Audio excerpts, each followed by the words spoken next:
So, Yeah, let's do it. hey everyone, welcome back to another episode of Unapologetic Marketers podcast, where we give you the raw, unfiltered truth about digital marketing, SEO, and web development. I'm your host, DevFrank, full stack web developer and SEO expert. Hey guys, welcome to episode 2 of Unapologetic Marketers. I'm your co-host, Carlos Arceo, SEO and digital marketing strategist. Today we're diving into 3 top ways to show up on Google. So if you want to boost your visibility and drive more traffic, this is the right episode for you.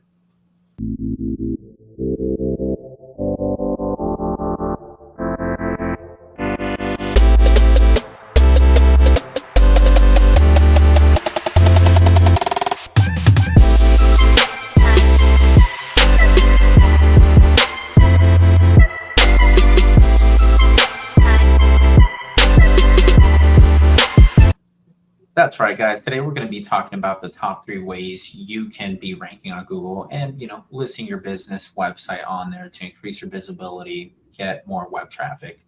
Before we go into it, we're going to be doing something new. We are going to be sharing a few news and topics that you as a marketer or a business owner, you should be keeping up with. So let's dive right into those. Right now, TikTok users are starting to see their average age user mature. So we are seeing an increase in users over 30. So what does that mean? What does that mean to you, Carlos, when you hear that TikTok users, the audience on there, they're finally starting to mature? It's not just your Gen Zers. It's not, just your teenagers. Now we're starting to see a lot more adults on these platforms. Yeah, so TikTok's been out for a while. Obviously, when it first came out, it was more of a younger demographic, similar to when Vine was out. But now that audience has matured, and also the older generation has also kind of gravitated towards TikTok, so it's become more popular. So it's definitely a platform and an avenue that, if you're a marketer or a business owner, you definitely want to look into creating content and having it present and visible on TikTok to help boost your visibility online. Perfect. Yeah, no, we'll touch more on, TikTok in further episodes. Another news that we are following, another topic here is Reddit posts are starting to rank more and more on Google. I'm sure you guys have, done a quick Google search and you're starting to see a lot of these Reddit posts, really ranking on Google on that first page. And Reddit themselves, they've seen a 39% increase in traffic coming from Google. So with that being said, Carlos, what does that mean to our, other digital marketers, to our business owners? Why should they be keeping an eye on this, and why should they be tracking this topic? Yeah, for me personally, when I think of Reddit, I kind of like the analogy that they use for Twitter or, X, formerly known as Twitter, where they call it the town square because everybody has an opinion and a voice. So I think of Reddit as like the extension of Twitter or X because it's everybody's voice, everybody's opinion. And for me personally, I like to go on Reddit because when you see things, you never know if something's an advertisement or somebody's getting paid to say certain things. But when you go on Reddit, you know that it's people's opinions. So when you want to get an opinion on certain topics, you go there to see what people are saying about certain topic. You know that they're honest opinions. They're not being paid to say these things. So it's definitely a place where you might want to create content. It's a good place to get answers to questions. So if whatever field or business you're in, if there's probably questions pertaining to your industry that you can answer, you can have it on your website, but also make posts on Reddit, because you'll have people come in there and give their opinion to either support what you're saying or to kind of, put your feet to the fire and kind of, ask you more about it. And maybe they don't necessarily agree, but it's a good way to have back and forth discussion. And to me, that's important. Yeah, absolutely. I mean, when I hear Reddit and how possibly as a business owner or, digital marketer, you can capitalize on the opportunities on that platform, it really gives you a space where you can interact with your users, where you can actually get into that fire and talk with your users and, really be transparent. So with Google starting to rank a lot of these, posts, usually just from users, but if you're a business owner, if you're a marketer, you can really go on Reddit right now and really start bringing attention to your brand and really start branding on Reddit, because it is a great way. A lot of people, we do see a lot of users online, they really trust what Reddit users are saying. So it is one thing to keep your eye on. We're going to continue keeping our eyes on it and bringing you guys any news, anything that would be beneficial for you guys to know. We'll make sure to bring it up and let you guys know. But just moving on to to the next topic that we're following. Meta AI. Meta AI dropped a few weeks ago, and we've seen it do waves now. Interesting story came out about Meta AI, however. It seems that Meta AI is using real-time search results from search engines, particularly in Bing search engine. Okay, so it's using a lot of the search results coming up on Bing. I know many of us don't use Bing. Maybe when you get a new computer, you'll probably have Bing pre-installed. But with that being said, with Meta AI, this huge company using on apps like Facebook, apps like Messenger, and WhatsApp, what does that mean to business owners, marketers? Why should we be tracking this, Carlos? Yeah, so like you mentioned, maybe if you're watching this podcast, the chances of you using Bing are slim. Um, However, there is an older demographic when they get a computer, or if they have an existing computer, they don't know how to go in there and change their default browser to Google. So those older people are still using Bing or Internet Explorer, whatever the new variation of it is today. So it's definitely something that you do want to focus on, especially now since, like Frank said, Meta AI is using a lot of the Bing search results. You want to make sure that you're present on Bing, that you're ranking on Bing. So similarly, how on Google you have the Google business profile, you want to make sure that you have one on Bing and that you're staying on top of it. Whenever you're updating your Google account, make sure that you're also updating your Bing account as well. So that way, if you have something that might show up for a search result, that you're now having more access to that Meta AI search result for Facebook and their other platforms. Yeah, absolutely. And keeping up with your Bing analytics is something that you guys are going to want to be, doing, especially if you do want to show up for these, Meta AI queries that it's generating for the users that are communicating with it. And we don't know, this is Meta AI is still super brand new. They released it, so I'm sure there is going to be more updates in the future. But like I said, it seems to be pulling majority from Bing. So it is one of the search engines that, if you want to show up on Meta AI, might be something you start targeting, and you start putting a little bit more budget and more thought into your optimization so they can align more with Bing. Yeah, and like Frank said, this is just some news topics that we're following right now, but in the future we might make some more in-depth episodes where we kind of break down some of these topics a little bit more. There you guys have it. So that's going to be the three topics, for today as far as the breaking news section here. We will have this on every single episode. We'll be sharing stories, trends, and news topics that we're following. We'll make sure to, credit our sources so you guys know exactly where we got this information from, and you guys can do your own research. I always recommend doing your own research. Don't take it from us. Go online. You have the whole world at the touch of your fingertips in Google and Bing, and really just online. All right, so let's keep it moving here, Carlos. We are talking about the 3 ways of how to list and rank on Google, Carlos. One of those ways, let's just get right into it. We'll go, topic by topic, but one of the ways to rank on Google is going to be SEO, search engine optimization. So SEO, very strong thing. We hear it all the time. And we're going to be talking about it all the time because we love SEO. We do SEO. I'm an SEO expert. Carlos is an SEO expert as well. And we love it. We're in it every single day doing constant research. And we're going to talk about it here. Carlos, SEO, how does SEO help you rank on Google? Well, like you said, SEO is one of the cornerstones of digital marketing. First, we can talk about keyword research, where you have to research the keywords that are high ranking in your industry and in your area that people might be searching for. So that's one of the ways is through keyword research, and make sure that you're doing the correct keyword research. You're finding out what your website ranks for, so you know what keywords you can target and the content that you can create.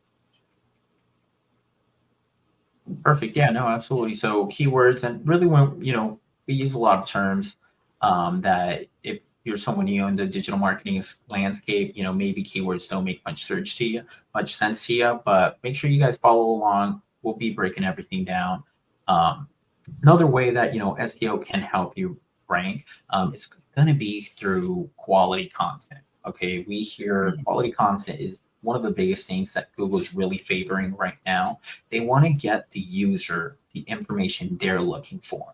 Okay, so if all you're doing is keyword stuffing, um, and you have no quality content, Google's not gonna want to show your content because they're gonna, they're gonna be able to pick up, maybe not super quick, but they will at some point, dock points on you, and they'll be able to tell if the content that you're actually sharing, first of all, is it something users are looking for? So you want to make sure that your content is quality. You want to make sure you're answering the questions that people are asking and they're searching for. All right. And one of the things that anytime I'm doing content or looking to creating content, I look at that EAT framework from Google, right? So it's expertise. You want to show that you're an authoritative, figure in your industry, as well as trust, right? Do you have testimonials, right? Do you have people vouching for you? You want to make sure you share that on your website. You want to make sure, Google knows, hey, I've been in this industry for 20 years. If you're not putting it on your site and you're not making it known, Google's not going to know. All right. So if you've been in the car sales industry for 20 years, make sure you mention that. Make sure you let us know why we should trust you. You guys should trust us because, hey, look at our reviews. We have, 500 5+ star reviews. So make sure you guys are also mentioning that type of, make sure you guys are saying those type of statements in your content because it is really going to push you and Google is going to see that. Plus, it'll also bring in, catch the attention of customers or, possible leads. And they'll be able to see that, hey, this is a reputable company that's been around for, this much amount of time. And these are all people in my community that are leaving you guys good reviews. So, Yeah. And to piggyback on Frank's point there, personally, I like everything about digital marketing, but SEO is one of my strongest points. Or one of the things that I always tell people is there's always updates that Google does to the algorithm so they can calculate how they're going to rank certain sites and whatnot. But the one thing that's always consistent, the one thing that's always going to help you is having good content. So one of the things that we say in the SEO field is that content is king. So if you're not doing all the things that, all the new things that the algorithm requires you to do, if you're not so up to date on what those things are, but you have quality content, that quality content's going to carry you through. So you may not be doing like your headers properly, or you may not be doing all these new things exactly how everybody else is doing. But if you have more consistent and quality content than your competitors, it's gonna help you push through all that. Absolutely.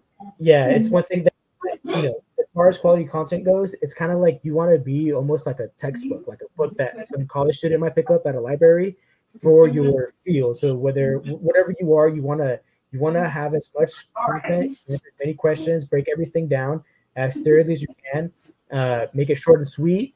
But yeah, content's definitely the way to go. But moving past this point, you also don't want to forget about technical SEO. So what is technical SEO? This includes things like optimizing your website speed, ensuring mobile friendliness, and using proper meta tags and headers.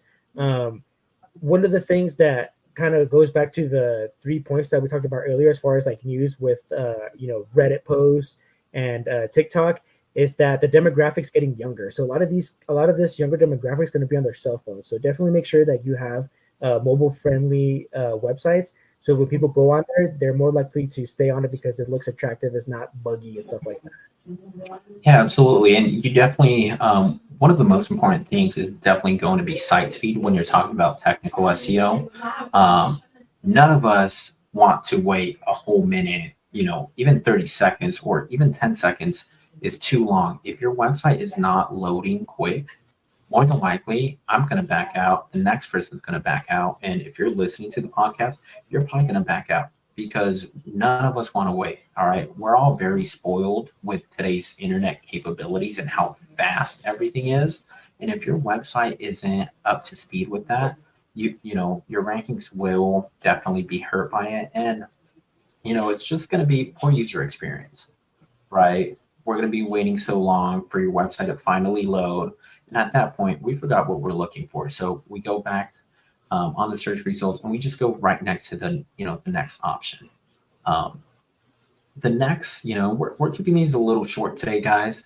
If you guys want more information on this, we're actually going to be definitely making a lot more videos on SEO and coming back to this. But we are going into another, part of SEO, another way for you to rank your business, your listing on Google. And one of those is local SEO. And we're separating SEO and local SEO because local SEO itself, it's a monster. There's a lot to it. There's a lot of things to learn. There's a lot of things to implement. And local SEO, we've mentioned this in the past, but it's definitely going to be more for your brick and mortar type stores or, your service areas. But any type of business can be doing local SEO. And with so much content online right now from AI, from, people posting articles, people posting blogs, and like I said, just that AI generating so much of this. I mean, you can generate like 10 articles in one day with AI. And actually, the numbers pretty much limitless, right? So one way for you to stand out and really be ranking online is by doing local SEO.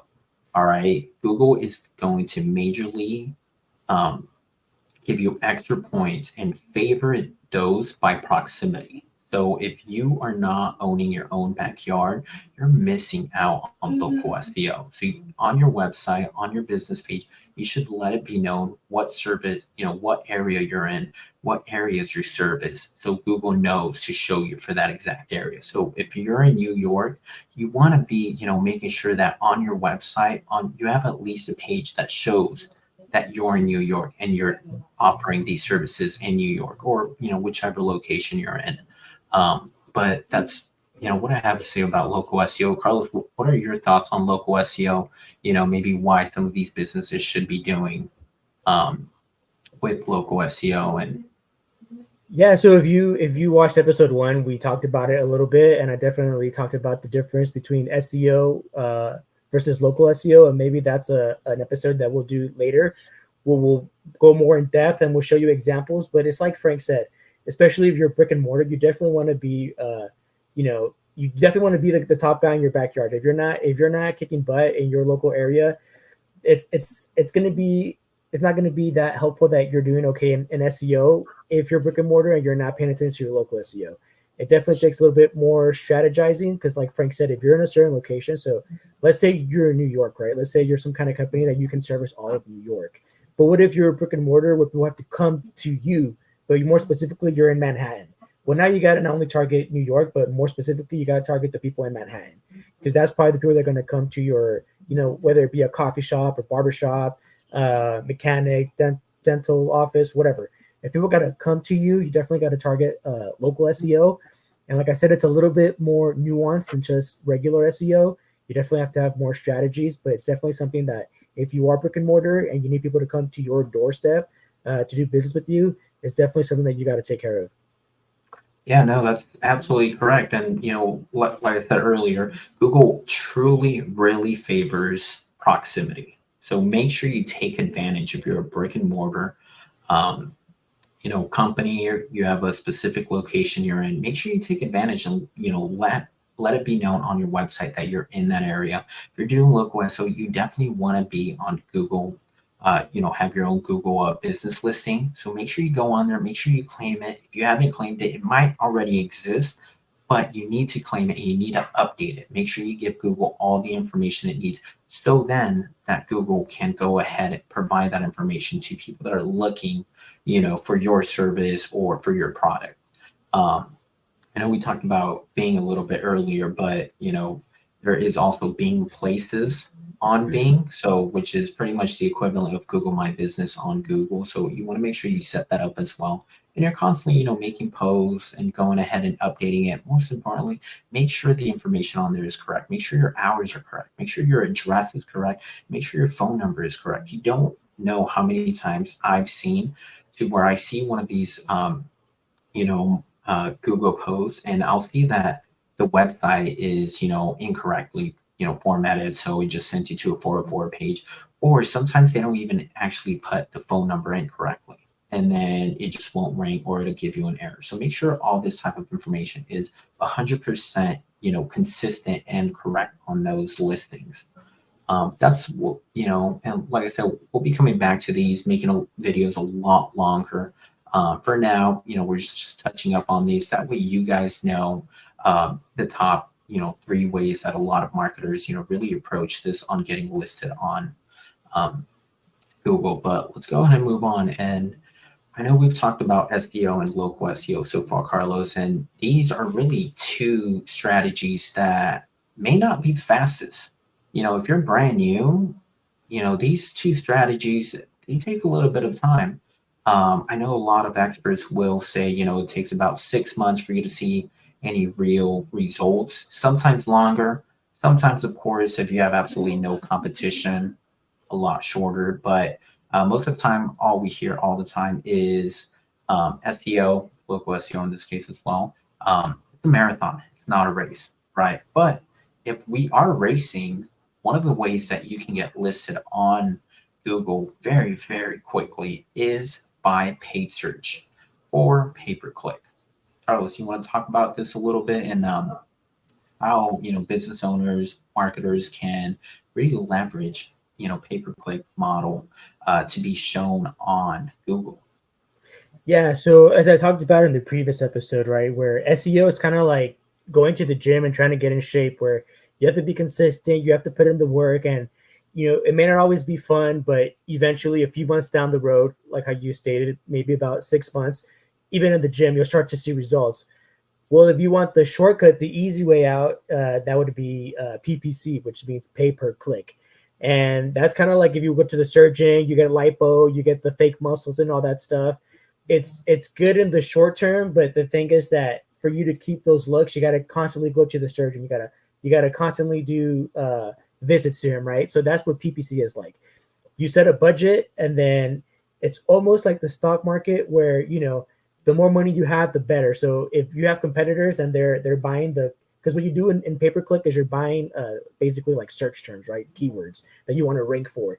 Well, if me and Frank are trying to rank for barbershop in Manhattan, and if Frank bids more than I do, though he's going to show up higher than me, right? So I have to outbid Frank or bid about the same amount as Frank, so we can kind of both appear at the top, and we'll change from top spot to like from first place to second place. It'll say sponsored and whatnot.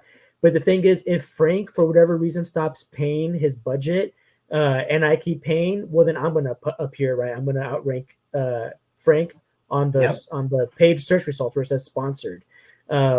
That's a good strategy if you're a new business, and let's say that you also, which I think you should also always do SEO, and then PPC should be something you do in tandem with it, right?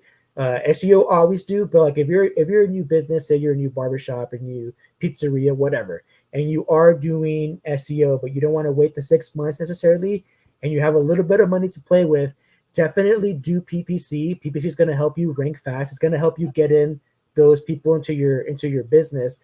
The one negative part about PPC is, let's say you do an ad and you have your budget and it gets you 1,000 clicks in 1 month. Well, in SEO, those 1,000 clicks would go towards your workout, right? Those results you're going to get in the future. With PPC, you don't get to keep any of that. So you can get 1 million people who go on your website through PPC. If they click on your ad, once you stop paying those ads, that's not going to go towards your SEO. So you're going to disappear. That's the one negative part, is it doesn't go towards anything, because the moment you stop paying, it all goes away. Those 1 million clicks, all that goes away. But the positive side is that if you're able to get some business, it might create word of mouth. It might get your business out there. So, maybe you stop paying for the ads, but they've already gone to your business and they like it. So there might be like, oh, what was that barbershop I went to last time? Oh, Frank's Barbershop. Now they type it in. So now it is going to help you in SEO once you build a little bit of branding. But it's definitely a shortcut. It definitely can work in the short term, or if you have a lot of money, it can definitely work in the long term. Yeah, no, absolutely. And paid search, it's really one of those you have to pay to play, right? If you don't have the funds, let's be honest, a lot of the services we're going to be talking about, they're going to have some budget behind them, but in particularly, paid search or PPC, these type of campaigns, you really got to be smart about how you're optimizing for these campaigns. That way, you can get the best buck. You can make the most profit from the budget that you're actually putting into it. And there's a lot of thought into it. I know that many times, when we see these type of campaigns, a lot of marketers will use stuff like landing pages. So if you're using landing pages, all that traffic isn't even being accounted for it being on your actual website, right? A lot of the times we're using platforms like Unbound, ClickFunnels, and all of those are really, really great to make some killer funnel pages. But all of that traffic, it's going to their servers, it's going to their domain. So your website itself, it's not even acknowledged. That's not even being acknowledged. So Google isn't even looking at that, and saying, hey, this guy's website is getting a bunch of traffic. It's not even considering that.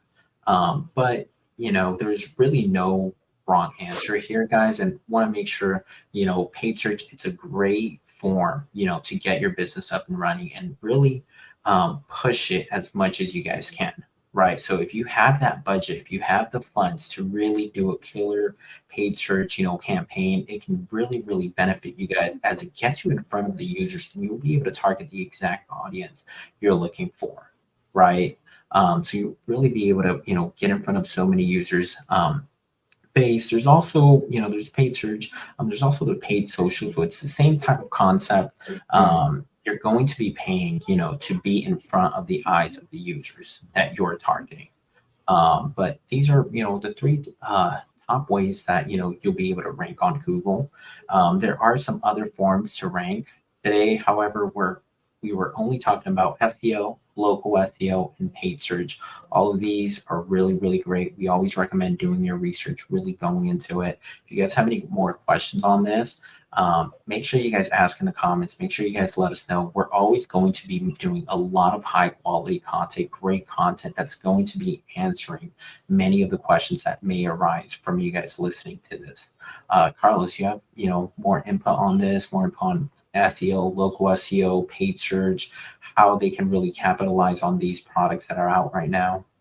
Yeah, let me just say first, when we're talking about things like Reddit posts and SEO, that is something that you can be a little more hands-on with if you want to try and do it yourself, especially if you have time, right? The thing or the reason that people like Frank and I exist is because you don't have the time to come up with the content, to come up with the strategies, and then to be consistent. Because if you're trying to do it yourself, but then your competitor has somebody who's doing it for them and they're consistent and have a strategy, they're going to outrank you. But it is something that you can kind of learn a little bit by yourself. The one place where I would tell you you absolutely have to have an expert is in PPC, because you're spending a lot of money. So the one thing about PPC is that when you make the campaign, depending on how competitive your industry is, you might need a big budget, right? So say you want to spend $500. $500 might not be enough for you to rank in those top results. You might have to spend 1,000, 1,500, 2,000, and then north of that. The reason you want to get an expert is because you don't want to just waste that money, because if you're spending 500 but you're not ranking, Google is still taking that money from you and you're not getting any results and you're just wasting money. Now, let's say that you do get that budget up to where it needs to be, but you're not setting up your campaign properly, you're also losing money. One of the things I do PPC. I'm not the biggest expert. I'm mostly on the SEO side, but I do a lot of PPC campaigns. We do have friends who have already contacted us who want to appear on this podcast and maybe talk to you a little bit more about PPC. But one thing that I do know from being in PPC for a few years now, from how it was in the past to how it is now, is the one thing you have to always remember is that Google is a publicly traded company. So what they want to do is they want to please their investor. The reason I say this is because in the past, when you would make a PPC campaign, Google gave you a lot of tools. They gave you a lot of freedom because they wanted you to use their platform to help you, create a good campaign that's going to rank high. Well, eventually, once a lot of people started going to PPC, they have to find a way to make the most money because they have to make the most money for their investors. So they took away some of those options, and now they recommend things. Well, when you're making a campaign, they'll say, we recommend setting this option and this option and this option. And if you don't know, you might say, well, if Google's telling me to click on these options, they must have my best interest at heart, right? So I'm gonna turn on these options. But what's happening is you're using some of your campaign money to appear in places that may not be as productive as you might think. And the reason Google is telling you to do that is because you end up spending more money that ends up making them and their investors more money. And so what you want to do is get someone who's seasoned, so they know when Google says, hey, we recommend you do this, this, and that. You say, no, we're not going to do this because I already know it's a waste of time and money. So that's my big thing to you guys is don't do Google ads on your own because you're going to end up wasting money and time. And it's just better to have somebody who's seasoned and they can walk you through the hows and whys. And then if you want to try afterwards, go for it. But definitely in the beginning, I definitely recommend getting an expert so that you don't waste your time and your money. And like I said, we will be having somebody on later to join our podcast, and we'll break down PPC further. We'll show you on the screen kind of how the campaigns look like, and it'll be a little more in depth. Yeah, no, thanks for that, Carlos. Yeah, absolutely, guys. We are, make sure you guys follow the podcast. Make sure you guys are subscribing to it and really keeping up, because we are going to be keeping you guys up to date with all the latest topics, all the latest news and trends in the digital marketing space. We are also going to be bringing other experts in digital marketing and marketing fields who are also going to be sharing a lot of their knowledge here. So make sure you guys are following, because there is so much quality content coming your way. There's so much more for you guys to learn, and we'll be here. If you guys have any questions, anything you guys want to particular, talk about or want us to talk about, make sure you guys let us know. Make sure you guys are communicating with us. We're here. We're going to be sharing our knowledge. We're going to be sharing our expertise, and we want you guys to really be entertained, to really get a lot of this education from us, because that's the reason for this podcast. That's the reason for unapologetic marketers, and that's what we're going to be doing. Other than that, I have no other words. Carlos, do you have any other words you want to share with the users? With our listeners here?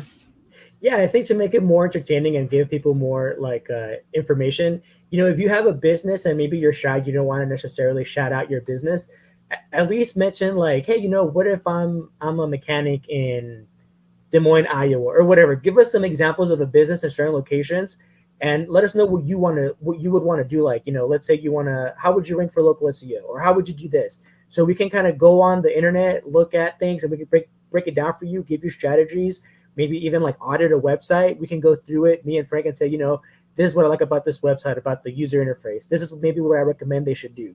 So that way you guys can maybe, get that information and apply it to your own website. If you do want us to look at your actual business website too, if you're up for it, we'd love to have you on and kind of, break down your website and, kind of critique it with the things that you're doing right and the things that we can recommend for you to do better.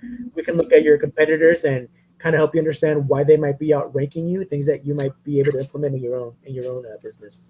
Yeah, absolutely, guys. We're all, we're really looking to create a really great community of digital marketers here, or, just business owners or anybody looking to get educated in this field. So if you're looking for this type of education, you're looking, to hear what experts have to say, make sure you guys follow us and really engage with us, because we want to create a community where you guys can call in, you guys can talk to us, and we can, really walk you guys through some things and, really share our opinions and our expert, thoughts on that. But that's all we have today, guys. Thank you guys so much for tuning in, for listening. Thank you guys for rocking with us at Unapologetic Marketers.